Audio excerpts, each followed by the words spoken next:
Saudara, gelar perkara khusus kasus dugaan pencemaran nama baik, fitnah, dan manipulasi data elektronik terkait dengan tudingan ijazah palsu mantan Presiden Joko Widodo berakhir Selasa dini hari. Penyidik sempat menunjukkan ijazah Joko Widodo kepada tersangka. Tim kuasa hukum menilai kliennya tidak pantas dijerat dengan pasal 32 dan 35 Undang-Undang ITE yang ancaman hukumannya 8 dan 12 tahun penjara. Meski sempat ditunjukkan ijazah Jokowi, tersangka Roy Suryo tetap meyakininya palsu berdasarkan analisa foto dan usia kertas. Namun mantan Menteri Pemuda dan Olahraga ini mengaku tidak diizinkan untuk memegang, terlebih memotret ijazah. Gelar perkara khusus dilaksanakan dalam 2 tahap untuk masing-masing klaster tersangka.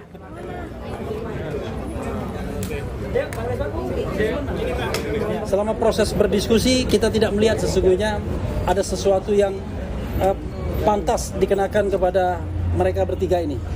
Terutama misalnya pengenaan pasal 32 dan 35. Karena dari uraian pihak lawan, mereka sebenarnya melakukan pengaduan-pengaduan ya penghinaan, pencemaran nama baik dan lain sebagainya. Tiba-tiba jumping up dengan pasal 32 dan 35. Tetapi ternyata pasal itu dimintakan oleh Pak Jokowi juga. Nah, hasil dari kami tentang 99,9% palsu itu tidak berubah, tidak bergeser satu mili pun.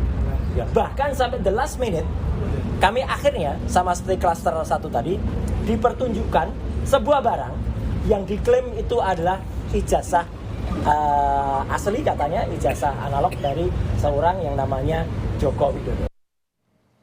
Senin siang, Polda Metro Jaya melakukan gelar perkara khusus kasus tudingan ijazah palsu Presiden ke-7 Republik Indonesia Joko Widodo. Gelar perkara khusus ini merupakan permohonan yang disampaikan kubu Roy Suryo CS yang jadi tersangka kasus tudingan ijazah palsu Jokowi.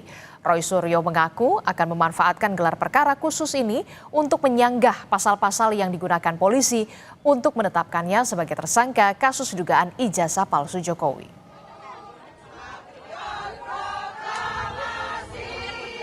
Ini dimulai dari awalnya ada dari mana? Orang yang membuat persoalan ini jadi gaduh adalah orang yang causa prima atau penyebab pertamanya adalah Joko Widodo sendiri. Yang pada tahun 2013, tepatnya tanggal 28 Juni, bertempat di salah satu kampus, dia mengaku dengan sendirinya bahwa IP dia tidak ada 2 atau kurang dari 2. Dan itu tidak pernah diralat sampai dengan sekarang. Dan itu selalu kita mendengar berbeda-beda. Pada saat gelar perkara di Mabes Polri, kita mendengar data katanya IP-nya ada yang bilang 3,5, ada yang IP-nya 2,5 dan lain sebagainya. Dan terakhir kita bilang rektor sendiri mengatakan IP-nya 2,5 atau lebih sedikit atau standarnya minimal 2,5. Ini kan aneh. Jadi dialah kalau mau ditanya siapa menyebab gaduh, dialah yang penyebab gaduh.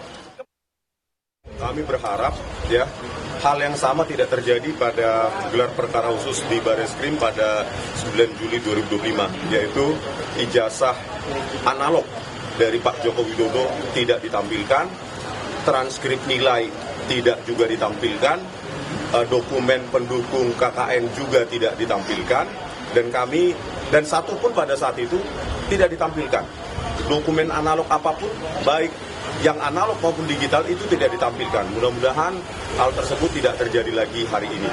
Ya, jadi kami akan mendengarkan dulu ya kajian-kajian dari para ahli dari Polda Metro Jaya maupun dari pihak Pak Jokowi yang menuduh kami mengedit, memanipulasi dengan cara yang tidak ilmiah.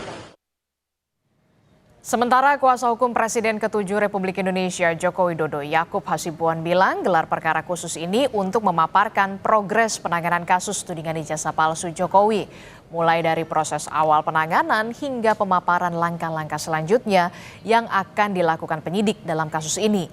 Yakub menyebut gelar perkara khusus tersebut bukan sebagai bentuk pembuktian perkara tudingan ijazah palsu kliennya. Para penyidik ya kami menghormati dan kami hadir di sini. Namun kan kita semua sudah tahu bahwa gelar perkara ini adalah hanya pemaparan dari para penyidik untuk memperlihatkan nih dari awal sampai sekarang ini apa yang telah dilakukan dan langkah-langkah selanjutnya seperti apa. Jadi ini bukan pemeriksaan eksaminasi mengenai perkaranya, bukan pembuktian perkaranya karena pembuktian nanti di pengadilan. Jadi kalau ada narasi seakan-akan di sinilah nanti akan dilihat apakah sudah dilakukan sudah benar atau tidak, itu salah narasinya. Jadi kita hanya melihat saja nih pemaparan dari para penyidik.